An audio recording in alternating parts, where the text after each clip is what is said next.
हर साल 1 फरवरी को हम टीवी पर सुनते हैं बजट आ गया, बजट आ गया। लेकिन क्या कभी आपने सोचा कि ये बजट असल में है क्या? यहाँ 1 फरवरी को ही क्यों आता है? हलवा सेरेमनी क्या होती है और क्या आपको पता है कि हमारे कॉन्स्टिट्यूशन में बजट शब्द का इस्तेमाल ही नहीं किया गया? नमस्कार दोस्तों, मैं हूँ देव और आप देख रहे हैं बी मित्रा। आज की इस वीडियो में हम बजट का पूरा डीएनए टेस्ट करेंगे। इतिहास से लेकर प्रोसेस तक और इनकम से लेकर खर्च तक सब कुछ जानेंगे आसान भाषा में, तो वीडियो को अंत तक जरूर देखिए। सबसे पहले बात करते हैं बजट आखिर है क्या। बजट सरकार की कमाई और खर्च का लेखा जोखा बजट होता है। जैसे हमारे घर का बजट होता है वैसे देश का बजट होता है। एक इंटरेस्टिंग फैक्ट बताता हूँ, हमारे कॉन्स्टिट्यूशन में कहीं पर भी बजट शब्द का इस्तेमाल नहीं किया गया। इसके लिए आर्टिकल 112 में एनुअल फाइनेंशियल स्टेटमेंट यानी वार्षिक वित्तीय विवरण शब्द का यूज हुआ है।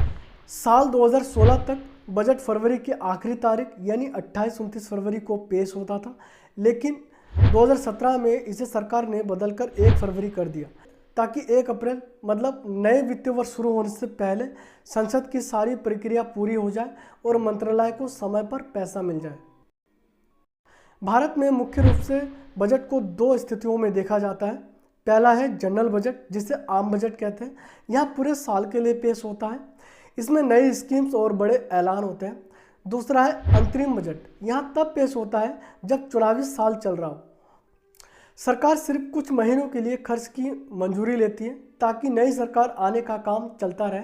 इसे वोट ऑन अकाउंट्स भी कहते हैं। एक और बड़ा बदलाव, 2016 तक रेल बजट अलग से पेश होता था, लेकिन 2017 में इसे जनरल बजट के साथ मिला दिया गया। बजट बनने की प्रक्रिया कई महीने पहले से शुरू हो जाती है, लेकिन इसका एक मशहूर हिस्सा है हलवा सेरेमनी। बजट पेश होने से कुछ दिन पहले वित्त मंत्रालय के बेसमेंट में एक बड़ी सी कढ़ाई में हलवा बनता है। वित्त मंत्री इसे बांटते हैं। इसका महत्व, हलवा खाने के बाद बजट बनाने वाले अधिकारी और कर्मचारी वहीं लॉक इन हो जाते हैं, यानी जब तक कि बजट पेश नहीं हो जाता वे ना तो घर जा सकते हैं और ना ही किसी से फ़ोन पर बात कर सकते हैं। यहाँ बजट को सीक्रेट रखने के लिए किया जाता है। इसके बाद 1 फरवरी को वित्त मंत्री संसद में बजट भाषण देते हैं और फाइनेंस बिल पेश करते हैं। सरकार बजट में मुख्य रूप से 2 चीज़ों को बैलेंस करती है। पहला है रेवेन्यू यानी कमाई, मतलब पैसे कहाँ से आएगा, GST, income tax, corporate tax और उधारी। दूसरा है एक्सपेंडिचर यानी खर्च, पैसा कहाँ जाएगा। सरकार का ध्यान इन प्रमुख क्षेत्रों पर सबसे ज़्यादा होता है। सबसे पहला है रक्षा यानी डिफेंस, सेना के हथियार और मॉडर्नाइजेशन के लिए। दूसरा है इंफ्रास्ट्रक्चर यानी रोड, रेलवे, एयरपोर्ट्स, क्योंकि इससे देश की तरक्की होती है। तीसरा है कल्याणकारी योजना, वेलफेयर स्कीम्स, जैसे मनरेगा, आवास योजना, राशन, पेंशन आदि। और सबसे लास्ट है ब्याज यानी इंटरेस्ट। भारत ने जो पुराना कर्जा लिया है उसका ब्याज चुकाने में एक बहुत बड़ा हिस्सा जाता है। सिर्फ भाषण देने से बजट लागू नहीं होता, इसके लिए सदन के दोनों सदन, लोकसभा और राज्यसभा में पास होना ज़रूरी होता है। भाषण के बाद इस पर बहस होती है, विपक्ष कमियां उठाते हैं, फिर वोटिंग होती है, अंत में राष्ट्रपति के मोहर लगते हैं।